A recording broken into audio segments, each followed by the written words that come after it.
Hey everybody, Lady Cheryl here. Welcome back to my channel. If you're new, I hope you will find something that you can use in this video and that you will subscribe and hit that like button. And also when you subscribe, make sure that you hit the notification button so that you won't miss any of my new videos. Okay guys, you see where that cardboard is down on the ground in front of my prayer garden? I decided that I'm going to make that a little seating area where the bistro set is. I put that cardboard down yesterday. In fact, today is March 24th. It is currently 90 degrees in Mesquite, Texas. What I want to share with you is I laid the cardboard down. We're going to put weed barrier in that area. I got that mulch on sale. Now's the time to get it. Lowe's has it for $5 for $10, and Home Depot has it for $2.50 a bag. So I purchased 3 more bags from Home Depot because Home Depot is closer to me. And you can see all around the garden where I had purchased 8 bags of mulch, and I refreshed all of the areas where the bricks are outlining it. Over the winter, I had some weeds to grow up in the mulch. So what I did was I sprayed it really good with my homemade weed killer, and I'll leave a link in the comments to that video. And then I put the mulch down, but I killed the weeds first, being very careful. I made sure that I sprayed it when we didn't have high winds, and we get a lot of high winds during March and April. So if you're going to use the homemade weed and grass killer that I make, and it's just vinegar, salt, and a little dish soap. But make sure that it doesn't get on your plants because it will kill them. I have to stop because the rain is coming down. I don't need to be getting my phone wet. And if it stops, I'll come back out here and finish. You can see I've been spreading the weed barrier. Yeah, I'll come back out when it stops. So it is hailing outside, guys. See it down here, little marble size. As long as they don't get any bigger than that, they shouldn't do too much damage to the garden. Wow, that looks crazy. Yeah. 90 degrees. Now it's hailing. It stopped raining, so I'm back out here and I'm going to try to get as much as I can finished today. Okay, so I have most of the work done. I'm going to stop because I'm out of breath and I'm tired. And I will finish it up tomorrow, but I got a lot accomplished today. I have to trim out right in here and get those bricks straightened out a little bit more. Yeah, it's gonna be good. I need to make something very clear. I do not use this mulch in my garden beds or in my containers, nowhere near my food, because the mulch is made from recycled wood. And that wood is sprayed with dyes and a chemical preservative that contains arsenic that can be very harmful to your body. And being one that has kidney disease, a hereditary condition, I am not supposed to eat or drink anything that have chemical preservatives in it. So be very careful, guys, please. I'm telling you this because I survived breast cancer over 33 years ago, and I don't want anybody to be misled and think because that mulch is on sale, it should be never used around where you're growing food. I am planting some old seeds, basil that I saved, and the lemon queen sunflower, and what is this? Gray stripe mammoth, and I think this is a tall sunflower seed that I was given free, by botanical interest. You know how when you order stuff and they send you a free package of seeds. They sent me the tall sunflower and the lemon queen, and then I saved some of the mammoth sunflowers. Now I'm growing these guys as a trap crop. I'm gonna show you where I'm gonna put them after they all germinate. Wait, there's a 25-gallon container on the other side. Can you see it? Basil I sowed yesterday, so they're coming up already. You can see just tiny, tiny little seeds trying to sprout. I put them in these, the last of the peat pellets that I had. And then I opened up some peat pellets and put it here at the bottom and here. And then I'm going to take some potting mix and just put it on top and try to get any large pieces of mulch out of here. And I've got to remember to water these every day, which it won't be too hard because I come out here every day anyway. And yeah, you can see some of them tried to come up that I previously planted in the peat pellets, but I think the peat pellets were too, I don't know, condensed, and it was hard for them to get through, and I had to go in here and prick them out.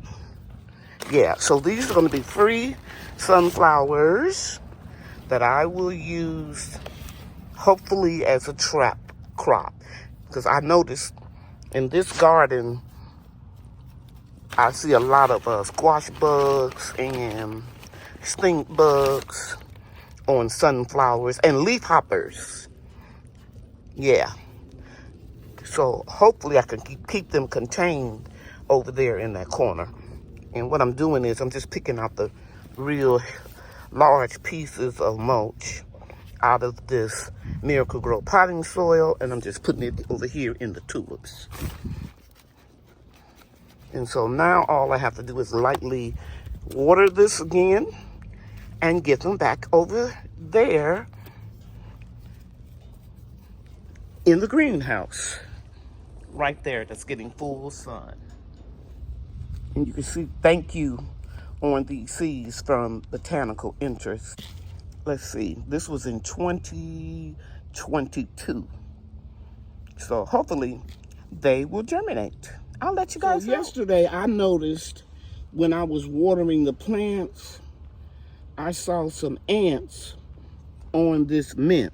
Never seen ants on mint before. So I put this little butterfly sticker and let you see what we caught. A few ants. There's one here, here. So I put that back in here. And I just went ahead and pinched off the tops where I could tell that were curling up. And I saw ants and aphids.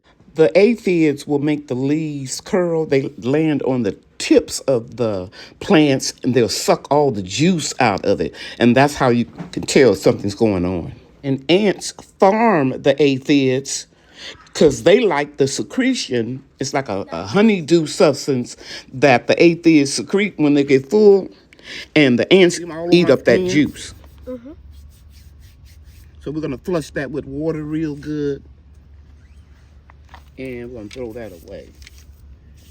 So I'm just going to flush them out with a strong blast of water and drown them. Took me years to learn. That's all I had to do. It's too hot right now to be spraying neem oil, soap, and water because, like I said earlier in the video, it's 90 degrees. So I'm just going to drown them real good. And I will be checking this plant every day to make sure that those eggs don't turn into aphids. They were so small, but you can tell they're aphids. And one indication that brought it to my attention was the curling leaves that I pinched off here and here. And they're down here. And I'm going to drown them real good. So they'll die. What we're doing here, when I first put these tomato plants in this garden bed, these are all beefsteaks all along here. You got that, Bria? Mm-hmm. If you're new to my channel, Bria is my 9-year-old granddaughter who will soon be 10 in a few days. And we're going to take this bamboo stick. You got the whole stick? Mm-hmm. And we're gonna put it in the center of this plant. And we're gonna make sure that all the leaves are on this first ring right in here, because we don't want anything touching the ground. And then I'm gonna pull the plant up a little bit, and then I'm going to put some tape or string. I had some tomato clips. I'll look in the bench and see if I can find them. But look real close right here. Where did I see them? Can you get that by my hand? Uh-huh. See those 2 tomatoes there? Yes. Okay. So we're gonna go all the way down this row, and we're gonna stake our tomatoes up with the bamboo sticks.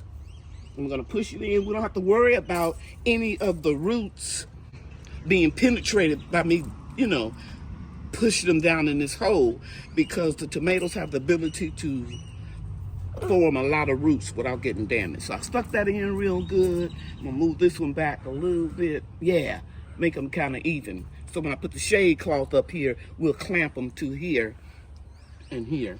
And then of course over here. So we're gonna move on, and we're gonna get these 2. You see, this one was laying on the ground like so. So I'm gonna stick this bamboo stick in here, and then I'll tie this together right there. Got it?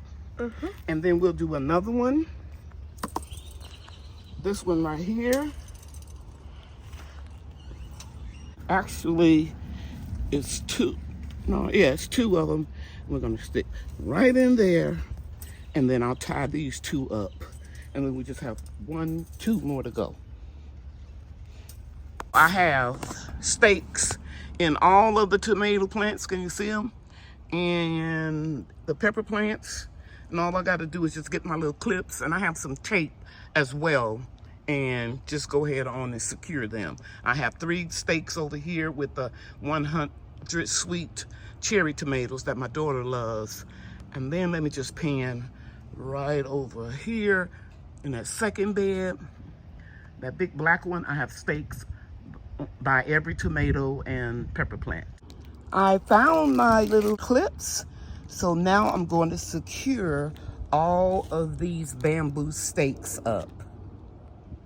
So they're all secured and showing tremendous growth. I'm gonna go in closer so you can see. They're looking really good. In this pot that I just misted with water, I planted some assorted marigold seeds. And even though I got over 200 marigolds, I still wanted some more to put in my pots that I don't have any in. In this container, I planted some more assorted zinnias so that I can put them in the pots. The good thing I like about zinnias, they hold up very well in this very hot weather that we have in North Texas, and then they will self-seed and make more plants. I shared with you guys that I couldn't get my old eggplant seeds to germinate, so I bought 2. And when you're buying your transplants, look at them real good. I want you to look right here. This is one plant, and here's another one. And I'm going to carefully remove it, and it'll be like succession planting. So all of the eggplants won't be ripened at one time. And this is Black Beauty.